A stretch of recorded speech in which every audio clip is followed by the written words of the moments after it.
Pernahkah kalian merasa penasaran dengan suatu hal, lalu mencoba untuk mencari jawabannya dengan logika? Karena ternyata, setiap masalah memiliki sebuah petunjuk jika kita mau untuk berpikir dengan lebih teliti.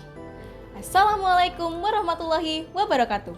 Perkenalkan, saya Alisa Zafira Probowdono dari SMP Muhammadiyah Program Khusus Kota Barat Surakarta. Pada kesempatan kali ini, saya akan meresensikan sebuah karya klasik berjudul The Adventure of Sherlock Holmes, karya Sir Arthur Conan Doyle.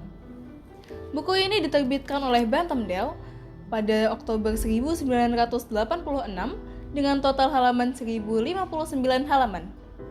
Buku ini bercerita tentang kisah Sherlock Holmes bersama dengan sahabatnya Dr. John Watson dalam memecahkan berbagai kasus, mulai dari pencurian, penipuan, juga kasus yang tampak mustahil untuk diselesaikan.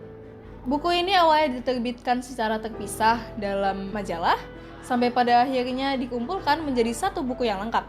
Salah satu judul yang paling populer di kalangan judul-judul cerita lainnya adalah A Scandal in Bohemia.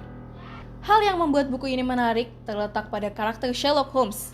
Ia dapat memecahkan suatu kasus dari hal-hal kecil yang sering sekali kita abaikan. Dengan kemampuan berpikir dan logika yang tajam, ia dapat memecahkan suatu kasus dengan amat detail dan juga masuk akal. Selain itu, peran Watson di sini juga amat membantu pembaca untuk memahami isi cerita, karena ia juga berperan sebagai narator dalam buku. Buku ini menggunakan bahasa Inggris klasik atau bisa disebut dengan Victorian English. Beberapa contoh kata adalah pray, sir, juga madam, yang sampai sekarang masih digunakan untuk beberapa acara formal di Inggris. Memang, bagi sebagian pembaca, bahasa ini cukup menantang. Namun di sisi lain, justru membuat suasana terasa lebih hidup dan juga lebih autentik. Kelebihan dari buku ini terletak pada alur ceritanya yang menarik dan juga penuh kejutan. Selain itu, karakter Sherlock Holmes juga amat ikonik, cerdas, teliti, dan inspiratif. Namun kekurangan dari buku ini justru terletak pada penggunaan bahasanya yang cukup sulit dan terkadang ada beberapa penjelasan yang terlalu detail sehingga membutuhkan waktu yang lebih bagi pembaca untuk memahami isi dari cerita. Dari buku ini kita bisa belajar bahwa berpikir logis dan tidak terburu-buru mengambil keputusan itu penting.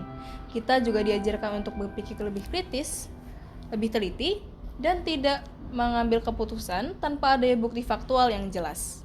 Kesimpulannya, buku The Adventure of Sherlock Holmes adalah karya klasik yang tidak hanya menghibur, tapi juga penuh dengan nilai pembelajaran.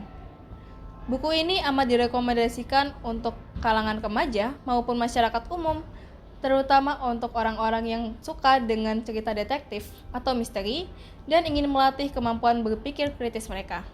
Sekian resensi dari saya. Wassalamualaikum warahmatullahi wabarakatuh. Salam literasi.